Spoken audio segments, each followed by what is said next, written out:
Assalamualaikum warahmatullahi wabarakatuh. Perkenalkan, nama saya Eko Gunanto, NIM 2005106082, mata kuliah Manajemen Penjas Orkes, kelas B, Pendidikan Jasmani, Universitas Mula Warman.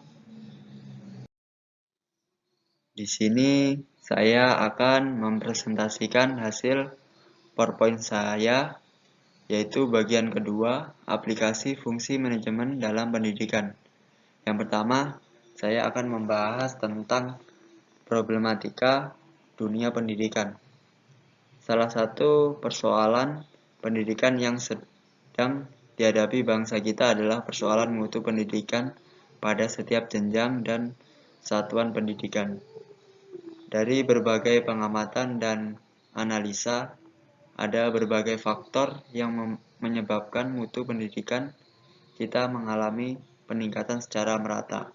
Pertama, kebijakan dan menyelenggarakan pendidikan nasional menggunakan pendekatan edukasional, produksional, fungsional, atau input-out-input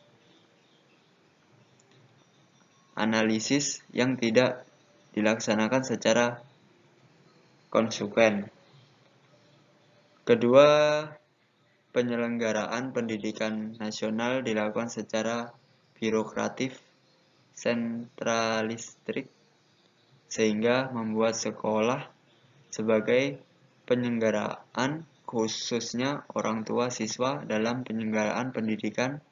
Partisipasi orang tua selama ini dengan sebatas pendukung dana, tapi tidak dilibatkan dalam proses pendidikan seperti mengambil keputusan, monitoring, evaluasi, dan akuntabilitas, sehingga sekolah tidak memiliki beban dan tanggung jawab hasil pelaksanaan pendidikan kepada masyarakat atau orang tua sebagai stakeholder yang berkepentingan dengan pendidikan.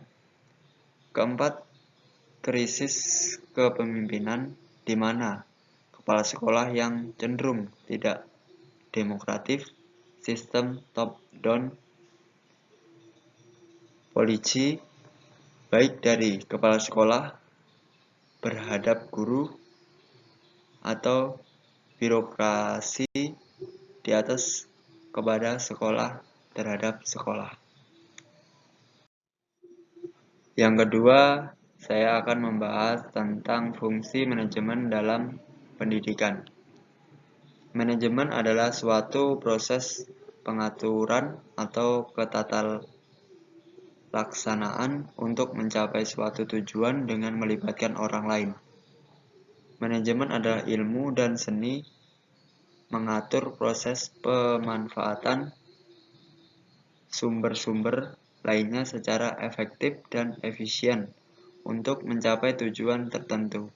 Ada banyak fungsi manajemen yang diungkapkan oleh para ahli manajemen. Secara sederhana dapat dikatakan bahwa siklus manajemen yang dilakukan oleh suatu organisasi adalah merencanakan, mengorganisasi staf dan sumber daya yang ada, melaksanakan program kerja, dan mengendalikan pengawasan jalannya pekerjaan.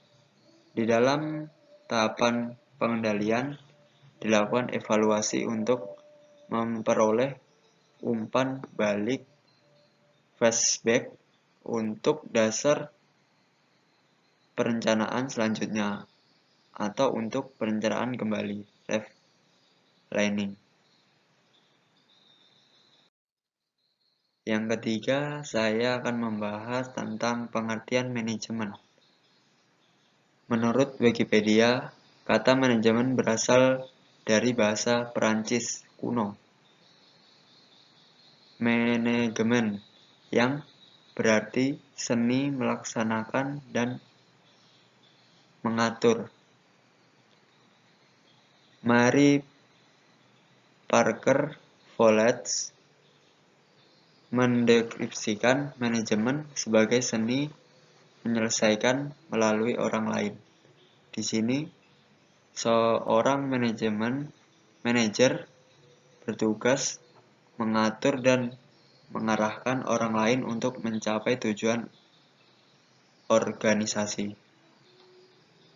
Griffin mendefinisikan manajemen sebagai sebuah proses perencanaan, pengorganisasian, pengkoordinasian, dan pengontrolan sumber daya untuk mencapai sasaran atau goals secara efektif dan efisien. Efektif berarti bahwa tujuan dapat dicapai sesuai dengan perencanaan. Efisien berarti bahwa tugas yang ada dilaksanakan secara benar, terorganisasi, dan sesuai dengan jadwal.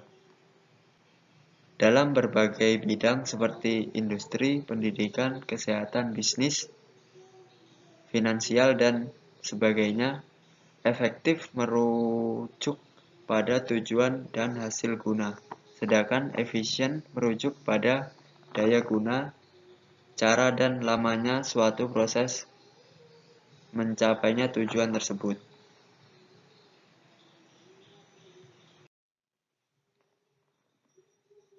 Yang keempat, saya akan membahas tentang unsur-unsur manajemen. Agar manajemen dapat berjalan dengan proses yang baik dan benar, serta tercapai tujuan yang sebaik-baiknya, maka diperlukan adanya unsur-unsur manajemen.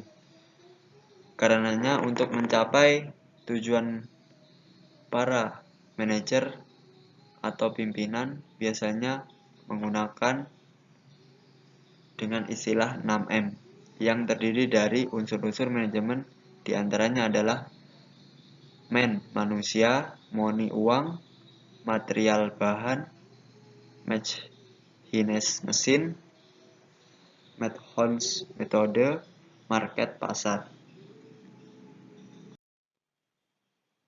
Yang kelima, saya akan membahas tentang fungsi-fungsi manajemen. Kepekaan melihat kondisi global yang bergulir dan peluang masa depan menjadi modal utama untuk mengadakan perubahan paradigma dalam manajemen pendidikan.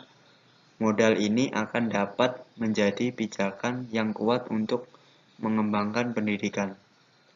Pada titik inilah diperlukan berbagai komitmen untuk perbaikan kualitas.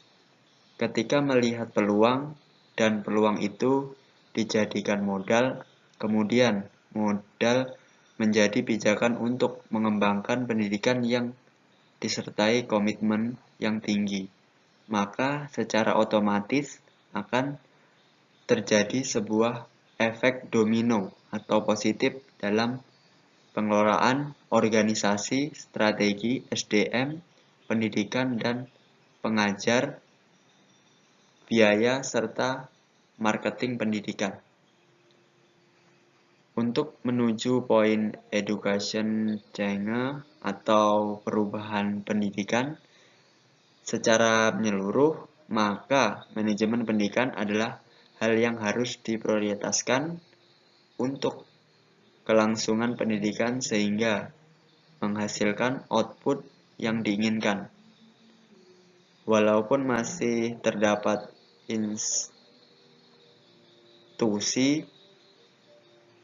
pendidikan yang belum memiliki manajemen yang bagus dalam pengelolaan pendidikannya, manajemen yang digunakan masih konvensional sehingga kurang bisa menjawab tentang zaman dan terkesan tertinggal dari modernitas.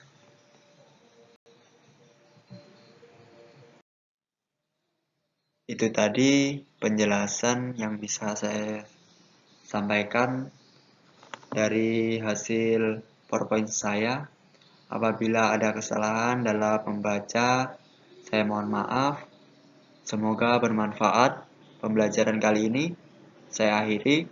Wassalamualaikum warahmatullahi wabarakatuh. Terima kasih.